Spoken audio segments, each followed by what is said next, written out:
अध्यक्ष महोदय, बहुत है।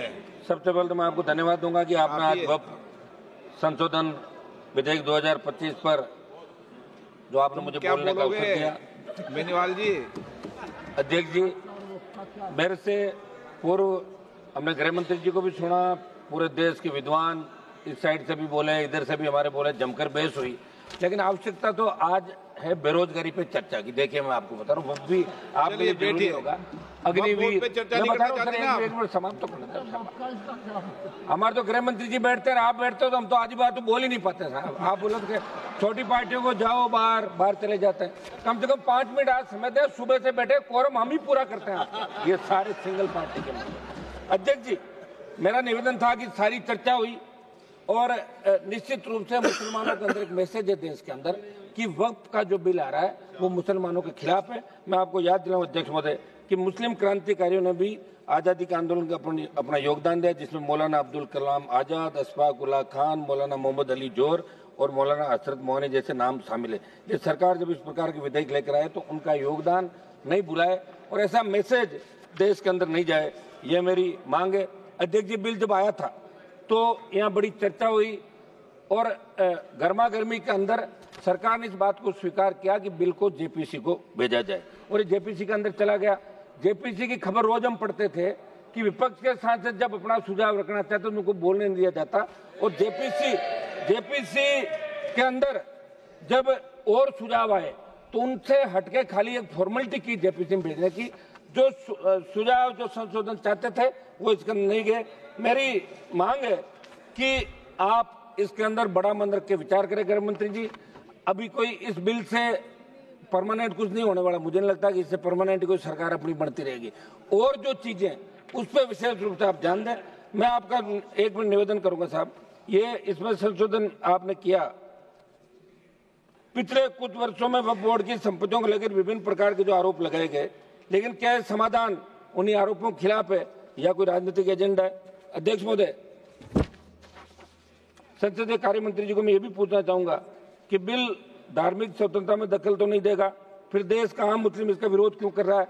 ये आम जो विरोध कर रहा है, मेरे इलाके से मैं बता दूं आपको, जिस संसदीय क्षेत्र से मैं आता हूं, मकराना, लाडनू, नागौर, डीडवाना, वहां के लोग कह रहे हैं कि साहब इतना बड़ा हल्ला हो रहा है, आप वहां क्या करें पार्लियामेंट के अंदर? ये तो अच्छा हुआ आज आपने हमें बुलवा दिया, अगर नहीं बोलते तो बाहर जाके ये कहना पड़ता कि आप अंदर क्या सो रहे थे, क्या कर रहे थे, बोले तो नहीं, और हम हमारी बात आप तक ही रख सकते हैं और छोटी पार्टियों को आप संरक्षण देते हैं। आज आपको बहुत बहुत धन्यवाद अध्यक्ष जी कि आज आपने हमें बोलने का अवसर दिया।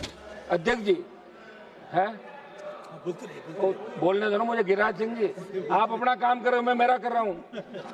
आप उधर से बोलो, मुझे भी तो बोलने दो साहब। अब की बार तो हम चुन के कैसा है आप जानते हो सारी बातें। सदन में जब मुस्लिम समाज की बात चल रही, सदन माध्यम से ये भी अवगत करा दें कि इस वक्फ विधेयक से आर्थिक, धार्मिक और सामाजिक असमानताओं का सामना जो करना पड़ रहा है, सरकार की नीतियों में बदलाव है, लेकिन मुसलमानों की शिक्षा और रोजगार में स्थिति में कोई व्यापक सुधार 70 साल में नहीं हुआ।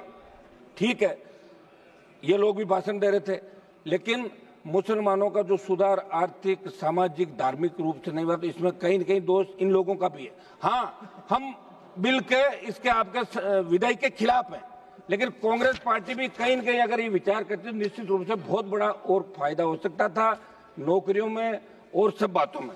अध्यक्ष महोदय, हमारी जो वक्फ की संपत्तियां, सुनिए एक बार, सुनो साहब, वक्फ की संपत्तियां हैं, अब हम तो खुद बोल रहे, सुनो मेरी बात, आप लोग हमारे छोटे दलों का ध्यान रखते हो क्या कि भाई मैं बोलना, खुद बोल के ताली बजा के चले जाए तो बैठ रहते हैं पीछे सारे सिंगल मेंबर पार्टी, हमारे दम पे लड़ते हैं, दम पे ही बोल रहे हैं सारा। वक्फ संपत्तियों की सरकारी संपत्ति घोषित करने की साजिश। अध्यक्ष जी, मैं ये पूछना चाहता हूँ कि ये जो बिल है, इससे कहीं ये तो नहीं कि सारी जो वक्फ की संपत्तियां हैं इसमें आप अपने नॉमिनेट करके और कलेक्टर को पावर देकर सरकारी संपत्तियां तो घोषित नहीं करें? ये एक बहुत बड़ा मुद्दा इस देश के प्रत्येक व्यक्ति के मन, सामाजिक ताना बाना। अध्यक्ष महोदय, इस बिल लाने के पीछे सरकार की मंशा पर सवाल निशान खड़े हो रहे हैं, क्योंकि आपकी नीतियां उद्योगपतियों के हित को देखकर बन जाती है। जैसे जमीन को धार्मिक और सामाजिक कल्याण के लिए संरक्षित किया गया था, उसे हड़पकर बड़े उद्योगपतियों को बांटना, मुस्लिम समुदाय के अधिकारों को चिरा जाना। एक मिनट समाप्त करो। इसलिए ये कैसे सुनिश्चित होगा कि मुस्लिम समुदाय के अधिकार का नहीं होगा? ये सरकार के जिसमें अल्पसंख्यकों के हितों को नजरअंदाज कर पूंजीपतियों को फायदा पहुंचाया जा रहा है। ये अन्यायपूर्ण नीति न केवल संविधान के मूल्यों के खिलाफ है, बल्कि सामाजिक ताने बाने को भी कमजोर करने का बड़ा षड्यंत्र है। अध्यक्ष जी, मैं ज्यादा इन पन्नों में नहीं जाऊंगा, फिर आप कह दोगे कि पन्ने पढ़ रहे। मैं तो राजस्थान की बात करूंगा। राजस्थान में जो वक्फ की संपत्तियां, ये मेरे प्रदेश के अंदर वक्फ की कौन सी संपत्तियां हैं उनके बारे में लोगों को पता ही नहीं। और राजस्थान प्रदेश की वक्फ की कौन कौन सी संपत्तियां जो सरकार की तरफ जा सकती है, राजस्थान का मुसलमान भी देखना चाहता है कि हमारे हितों पे कुठाराघात हो रहा है। देखिए, राजस्थान से 11 MP चुन का है।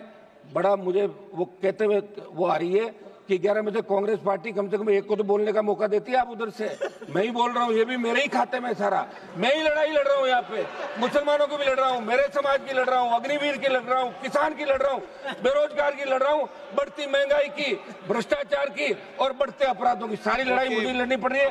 इस बिल का अध्यक्ष महोदय मैं विरोध करता हूँ और मैं चाहता हूँ कि बिल ये